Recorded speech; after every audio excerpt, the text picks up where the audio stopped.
क्रिस्त में प्यारे भाइयों और बहनों, द ब्रांडेड एक चाइनीज सिनेमा है, मूवी है।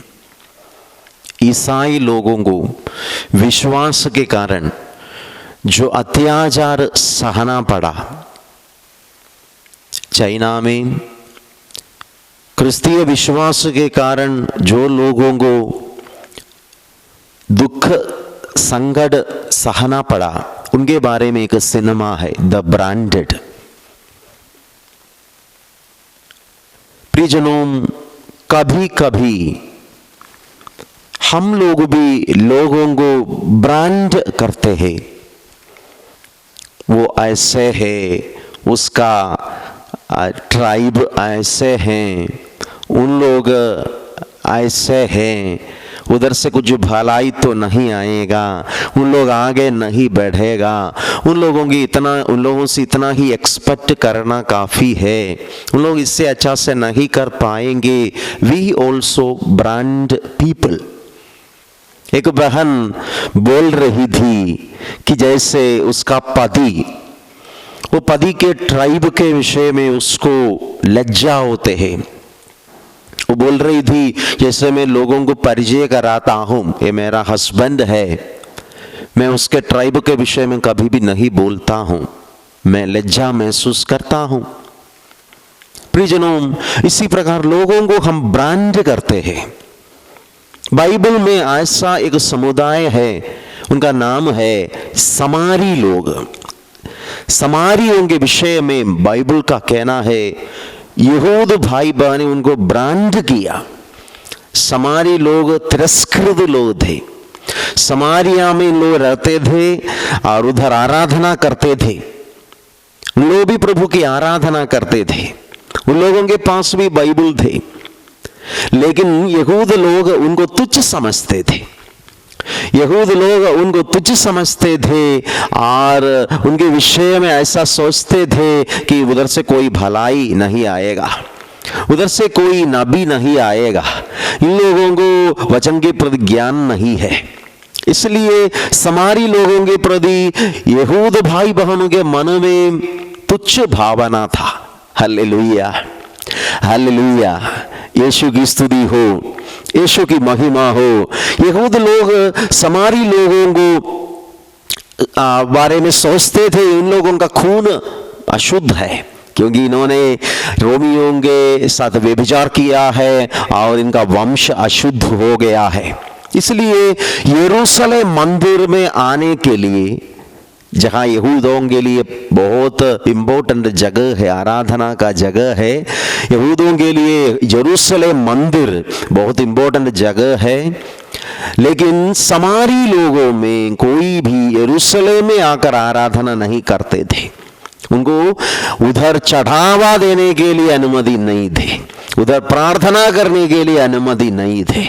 उन लोगों को यहूद लोग तिरस्कार कर रहे थे। Hallelujah, hallelujah.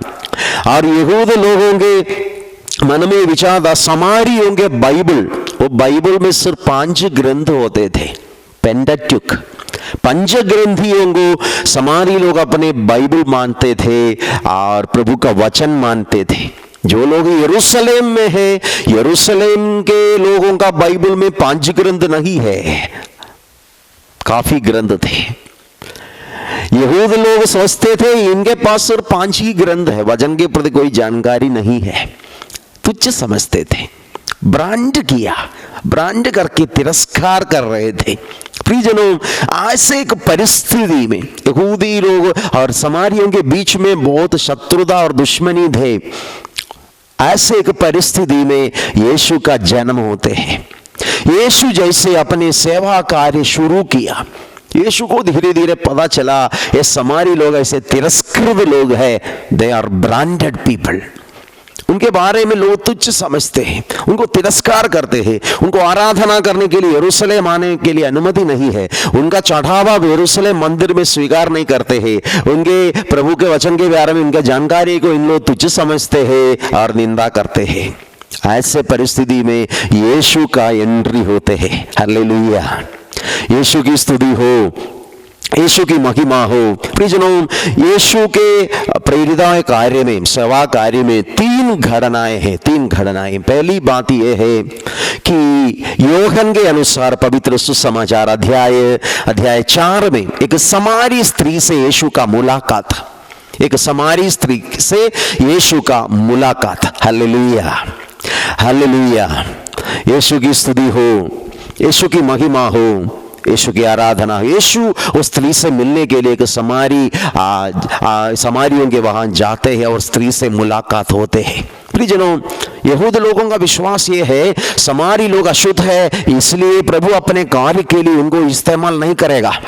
उनके बीच से प्रभु नबियों को नहीं बुलाएगा, अपना वचन सुनाने के लिए प्रभु उनको इस्तेमाल नहीं करेगा, क्योंकि they are bad people, they are branded people. Hallelujah, hallelujah. लेकिन प्रभु ने क्या किया?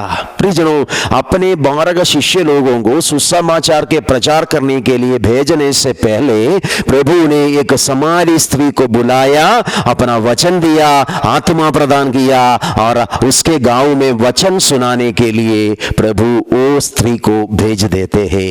ही is sending her as a messenger.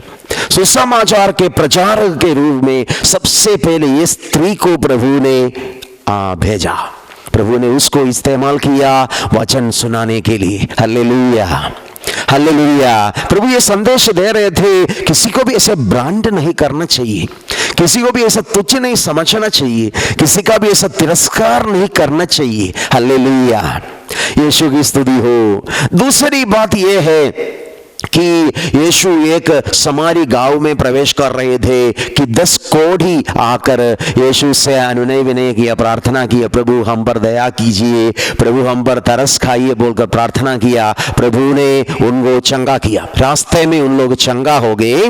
और बाइबल में लिखा है उसमें से एक व्यक्ति आकर यीशु को धन्यवाद बोलते हैं और उसके विषय में लिखा हुआ है वो एक समारी था। Hallelujah, hallelujah. यीशु व्यक्ति के ग्रैटिट्यूड को, धन्यवाद देने का उसके मनोभाव को अभिनंदन करते हैं, उदाहरण के रूप में वो व्यक्ति को प्रस्तुत करते हैं। प्रियजनों, जैसे मैंने बताया, यरूशलेम मंदिर में जाकर प्रार्थना करने के लिए और चढ़ावा देने के लिए ये समारी लोगों को अनुमति नहीं थी। यहूद विश्वास के अनुसार ईश्वर की उपस्थिति यरूशलेम मंदिर में है। यरूशलेम मंदिर में प्रभु की उपस्थिति है, जो आराधना करना है यरूशलेम जाना चाहिए। लेकिन यह मंदिर में समारी लोगों को प्रवेश करने के लिए अनुमति नहीं थे। हालेलुया। ईश्वर की उपस्थिति से उन लोग तिरस्कृत था, उन लोग अलग किया गया था, उन लोगों को उधर प्रवेश करने के लिए अनुमति नहीं थे। वही परिस्थिति में यीशु जो ईश्वर है, यीशु जो ईश्वर है, यरूशलेम मंदिर में परम पावन मंदिर गर्भ में निवास करने वाला वो प्रभु, वो मंदिर गर्भ से निकलकर समारिया के गली गली में घूमने लगे, प्रत्येक समारी से मिलने के लिए जाते हैं और उनके प्रार्थना को सुनते हैं। समारी लोग मंदिर जाना ही पाएंगे, इसलिए प्रभु मंदिर से निकलकर समारियों के गांव में घूमते हैं, उनके प्रार्थना सुनते हैं। Hallelujah, hallelujah. और वो एक समारी जो चंगे हो गए, जैसे वो वापस आकर प्रभु को धन्यवाद का बलिदान चढ़ाते हैं, धन्यवाद का बलिदान चढ़ाते हैं, प्रभु वो बलि में प्रसन्न होते हैं। हालेलुया, यीशु की स्तुति हो। ईश्वर यीशु मसीह के द्वारा हमें ये शिक्षा दे रहे हैं, don't brand anybody as little. किसी को भी तुच्छ समझकर तिरस्कार नहीं करना चाहिए। शायद ईश्वर हमसे अधिक उनको प्यार करते हैं, उनके प्रार्थना को ईश्वर सबसे अधिक सुनना चाहते हैं, उनके धन्यवाद के जो बलि जैसे उन लोग चढ़ाते हैं, ईश्वर सबसे अधिक प्रसन्न हो जाते हैं। Hallelujah, hallelujah. तीसरी बात यह है, यीशु ने जैसे एक दृष्टांत सुनाया, भले समारी का दृष्टांत। हालेलुया। यीशु ये भले समारी का दृष्टांत सुनाते हैं। वो दृष्टांतों में प्रियजनों 3 लोगों के विषय में विशेष रूप से लिखा हुआ है। एक समारी है, भले समारी हम कहते हैं, एक पुरोहित है और एक लेवी है। लेवी और पुरोहित दोनों यहूद समाज का प्रतीक है। प्रियजनों, जैसे मैंने बताया, यहूदों के पास जो बाइबल है, वो बाइबल में इतने ज्यादा ग्रंथ है, पुराने विधान में जितना ग्रंथ है वो सब यहूद बाइबल में है। ये बाइबल के विषय में पुरोहितों को, लेवी को जानकारी है, ज्ञान है। प्रभु वचन उन लोग जानते हैं। यीशु का कहना है, प्रभु वचनों को, बाइबल के इतने ज्यादा ग्रंथ को पढ़ने के बाद, सीखने के बाद, उनके बारे में चर्चा करने के बाद इन लोग अपने पड़ोसी को पहचानने में असमर्थ हो गया। हालेलुया। लेकिन एक समारी, जिसके बाइबल में सिर्फ 5 ग्रंथ है, पेंटाटुक को लोग मानते थे। यहूदी लोग जैसे, उनके पास जो बाइबल है उनमें ज्यादा ग्रंथ नहीं थे, सिर्फ 5 ग्रंथ थे। वो 5 ग्रंथ के विषय में थोड़ा जानकारी थी, लेकिन ये भले समारी अपने पड़ोसी को पहचानने में सफल हो गया। यीशु वो व्यक्ति के आध्यात्मिकता को अभिनंदन देते हैं। कहने का मतलब यही है, मुझे शायद 73 बुक्स के विषय में जानकारी है, लेकिन जो वचन मुझे मालूम है, वचन शरीर धारण यदि नहीं करते हैं, वो जानकारी से क्या फायदा है। भले समारी, जिसको सिर्फ 5 ग्रंथों के विषय में जानकारी है, लेकिन उसको जो वचन मालूम था, वो वचन उसके जीवन में शरीर धारण करते हैं। हालेलुया। यीशु की स्तुति हो। प्रियजनों, मैं आज बोलना चाहता हूं, कभी कभी हम भी लोगों को ब्रांड करते हैं।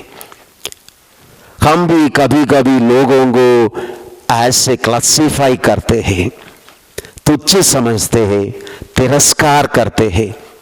उसका ट्राइब ऐसे है, उसका समुदाय ऐसे है, उन लोगों से ज्यादा भलाई नहीं होगा, उधर के लोगों से इससे ज्यादा एक्सपेक्ट नहीं करना, उन लोग जीवन में आगे नहीं बढ़ेगा, उन लोगों से इतना ही भलाई काफी है। प्रियजन, इसी प्रकार लोगों को हम ब्रांड करते हैं। बाइबल का कहना है, सुसमाचार ही है, ईश्वर किसी को भी ब्रांड नहीं करते हैं। ईश्वर किसी को भी ब्रांड नहीं करते हैं। वो पक्षपात करने वाला एक प्रभु नहीं है। हम आज एक पल प्रार्थना करेंगे। ईसाई होने के बावजूद भी, बपतिस्मा ग्रहण करने के बावजूद भी, क्या हमारे बीच में इसी प्रकार लोगों को हम लेबल देते हैं, ब्रांडेड कहते हैं और लोगों को तुच्छ समझते हैं, तिरस्कार करते हैं? This is not a Christian way of behaviour. हम पश्चाताप करेंगे। प्रभु का मनोभाव हमें प्रेरणा प्रदान करे, हमारे मन परिवर्तन के लिए प्रभु का मनोभाव हमें मदद करे। पिता, पुत्र और पवित्र आत्मा के नाम पर आमीन।